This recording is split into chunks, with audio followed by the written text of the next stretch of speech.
Hello everybody, welcome back to another video. This is the breakdown of the finances on my most recent PSA reveal video, which was my first ever TCG submission that I have done, Pokemon and One Piece. Grading cost was $545.18. This got submitted when grading bumped up to $24.99 a card, so that's actually a little higher than that because you have to pay for the shipping cost, the shipping return cost from PSA. You can see the card plus shipping cost $13.74. That is the purchase price of all the cards that I bought, plus I always add on $25, which is the average shipping cost for me to ship the cards to PSA. So you gotta include your shipping costs. Total cost $19, $19, $18. And then if you watch that reveal, I did not have a high gem rate, went 4 of 20, only 20%, but a lot of lessons learned here. Pretty close to a generic, break even across the whole order, but just learning for the future, doing some teaching lessons for myself. You got to start somewhere, you can't just jump right in and expect to be successful at something new right away. So first card up is this 1999 first edition Pokemon Yellow Cheeks Pikachu, and this one I bought for $205. Pulled the PSA 7. They offered me $130, which was just insanely low. I think that I could sell it for closer to $300 on eBay, which would give me a net value of $255. Net value, not net profit. I say it every time. Net value is what? If I sell this card on eBay for $300, what do I expect to hit my bank account from eBay, which is 85%, $255. The reason I do 85% is because I take 13% out for eBay fees. That's going to be standard. And then I also take 2% out for promoted listing. And I promote all my listings. I've experimented with, Otani cards, not promoting them because Otani cards are extremely liquid. Everyone's searching for them. And those cards really didn't sell until I promoted them. So I just always do promoted listing. I buy everything and calculate everything off of 85%. So I don't have any problem promoting everything for 2% if that's what it takes to help sell my cards and liquidate the money so I can put it elsewhere. 2020 Pikachu 188 PSA 6. This is the Pikachu that is the rainbow colored. PSA 6. Not happy with that grade on it at all. Clearly was missing something. It's frustrating because that's the one card where I'm looking at it and I don't know the issue. Someone that knows Pokemon may know the issue. Maybe there was a slight crease running through the card that I didn't see. I don't know. I know there was a tick of white on the back at the top, but to me that's not. I know that's not a PSA 6 worthy.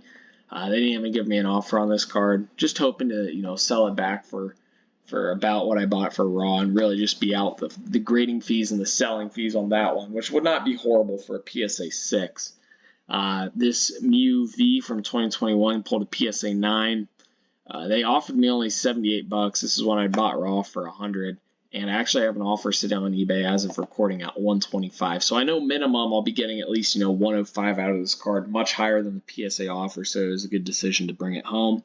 A little bit of a bummer though. These two cards here, the Mew and that Pikachu, were the two cards that mathematically, when I bought them, I was thinking about would these be profitable or not. And they came out to be profitable based off of their raw and PSA 10 cost versus their gem rate. They both had pretty solid gem rates.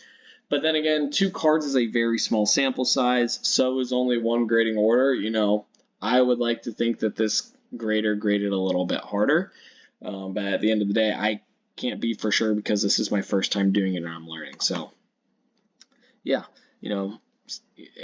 it costs money to go to school to learn something. Well, it costs money to learn how to grade specific types of cards. The good news is, in this value, some of these cards I get back did get value added on where I can sell them and really get a free education if you want to think about it that way. A lot of these cards here that you see that I bought for $1, I bought those all in a big lot, sold off all the cards I wasn't interested in grading or didn't see any value in, maybe were 10 cents. I just put that back up as bulk. Actually ended up breaking even on that. So realistically, I'm into these for free, but there was still a monetary value associated with purchasing them, so I just stuck $1 on them. Radiant Blastoise, PSA 9. This is the Pokemon Go Radiant Blastoise. accepted the offer at $28, so that's a break even. Grading came out to about $27, $28 a card with shipping to and from. Radiant Charizard, that one I actually did make a few dollars on, $36 sale there on that PSA 9. This Brute Bonnet right here and the Sandy Shocks, I actually pack pulled those. I've only opened Pokemon up once in my life, pulled both of those. The Brute Bonnet I'm going to keep for my PC, so I'm not too concerned about the value into that.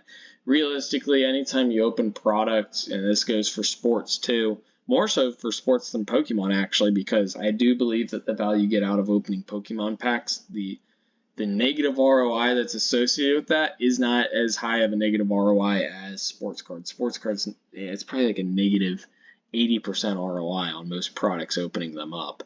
But just wanted to throw that in there. I did pay for these two cards realistically, so I put their values on it, but the Brute Bonnet got a 9. The Sandy Shocks PSA, actually, I just accepted the $16 offer. I think that's more than fair for a PSA 8 of a card that nobody really cares about. This Giovanni's Charisma PSA 9, I bought this for $50. I bought this one. This card was hot, it was desirable.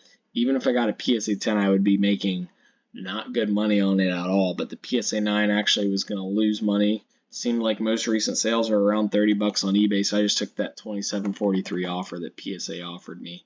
These two here, actually really happy with these grades. I was hoping to get a 7 at least on both of them. I got 1.7, 1.8. Actually, realistically, I was hoping to get an 8 on both of them, but I was kind of expecting to get 7s.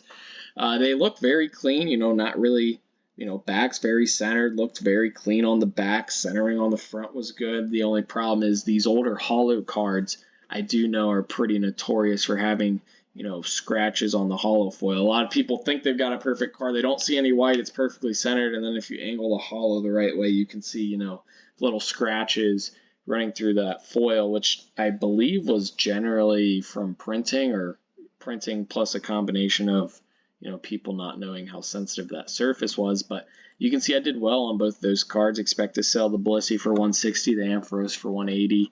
Those PSA offers of $126 and $103 effectively were just too low for me to accept, and I know that those older cards will do well on eBay.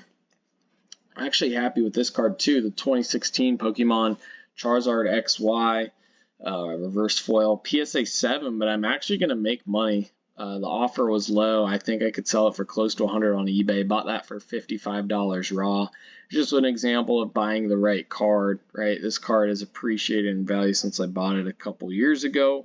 It's raw price, which in effect, whenever I get that card graded and returned to me, I know that that card is, well, making me money while it's off at grading, essentially. So I'm not going to complain about that. This 2023 Pokemon Venusaur EX 198 PSA 7. This is the SIR, the Charizard's that big card in the set. This one had a lot of problems on the back. I just wanted to see how much you could get away with. A little bit of off-centering, 3 white corners, PSA 7. I thought that was a very fair grade. I think I should be able to sell that for $105. This card here it's one of the celebration cards, and I know that in PSA 10 the comps are like $500, $600, something crazy. So I was just hoping for the Hail Mary. Didn't hit. We took the offer of $19.71 on a PSA 8. Losing a little bit of money there, but that's expected. This Ivysaur, I'm just going to PC it. I don't care much about actually collecting many Pokemon cards besides the Ivysaur. I liked it when I was younger. I think it's because it's green. I like the Bulbasaur, Ivysaur, Venusaur, evolution. That's really the only Pokemon that I would care to collect, so I'm going to collect that Ivysaur. I think it's kind of cool to have. This was the only gem I got from a Pokemon card, the Hisuian Samurott V PSA 10. This was one of those cards I did get in that bulk order, you can see, as it was a $1 purchase price. I think I can sell it for close to $110. PSA was offering me $84. I think I could get close to $10 more than that, so that's why I did not accept that offer. Now we're getting into the One Piece, as you can see. So let me just go over a quick lesson I learned in One Piece. And this is a lesson I already knew, but didn't think of it when I was purchasing these cards, because for me, sports, I am able to associate the year of the card to very easily. You got rookie cards, like I know Mike Trout's rookie's 2011, Jose Ramirez is 2014, Bobby Witt Jr. 2022, Aaron Judge 2017, Shohei Ohtani 2018. But when I think of Pokemon, One Piece, TCG, I'm not thinking about, okay, who are the new players this year? It's just kind of, yeah, they make a Pikachu card every year. They make a Charizard card every year. So I don't pay attention to the year as much, but I need to because I made a mistake that I know about in sports cards and don't do. And that is buying the new hot product when it's recently released. So you can see 4 of these cards here, 2 25s, 2 2026s, those are new cards, right? So they were still kind of at their, initial hype, new release, not many cards graded, so the PSA 10s are selling for a high price. The Raws are still selling for a higher price than they're going to settle down into. So you just get yourself into a buy high scenario where you're buying high on a market that's declining and is not going to go up.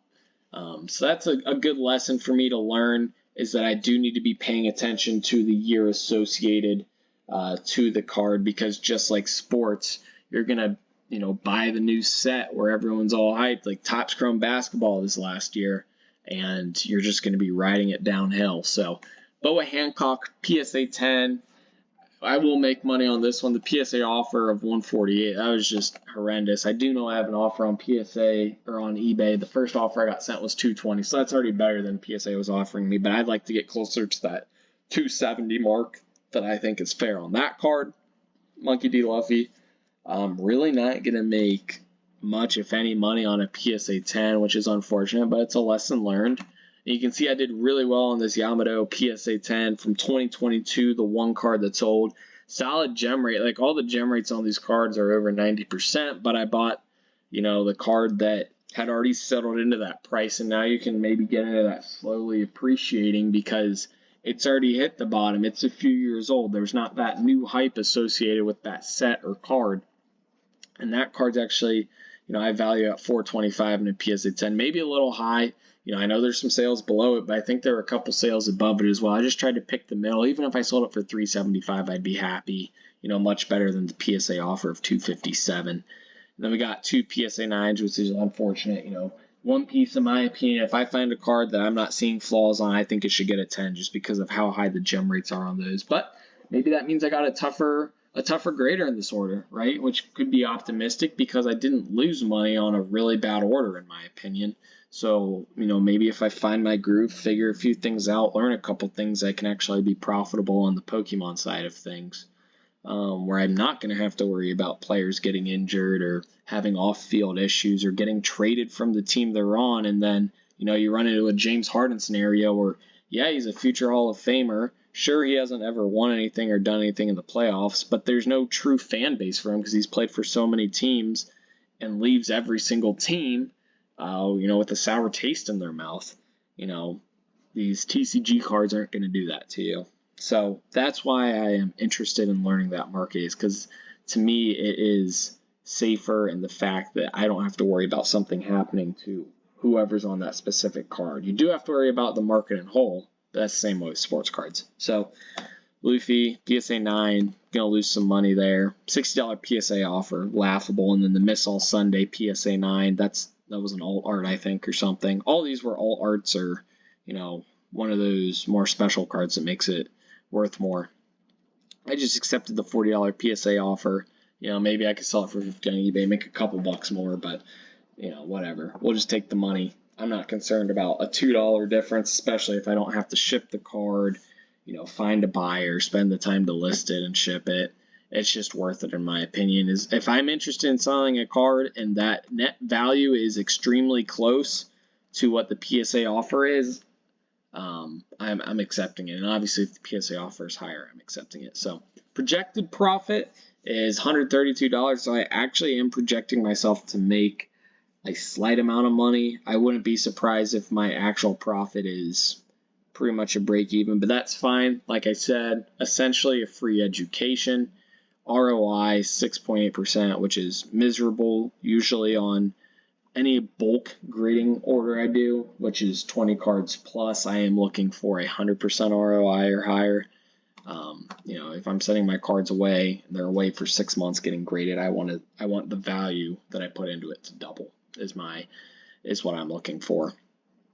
Already sold. I only sold $168 of that. That was all through the PSA offers, and then current profit $17.50. Haven't sold any of them on eBay yet. With the troubles that some of you guys know that I've had with FedEx, I can't pre-list any cards, one day before I'm expected to get my package back because, I don't know if I'm going to have trouble with the delivery and it gets sent back to PSA. So until I have it in my hands, I'm not listing any cards.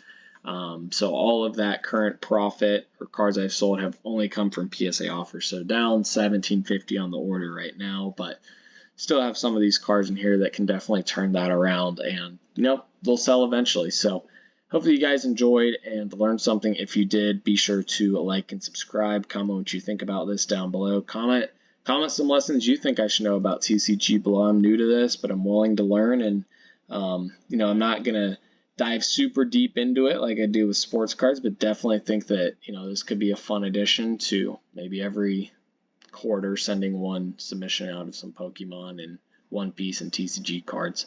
eBay store is linked in the description if you want to buy any of these cards that I have for sale. And as always, thank you for watching 2K for Life. Peace.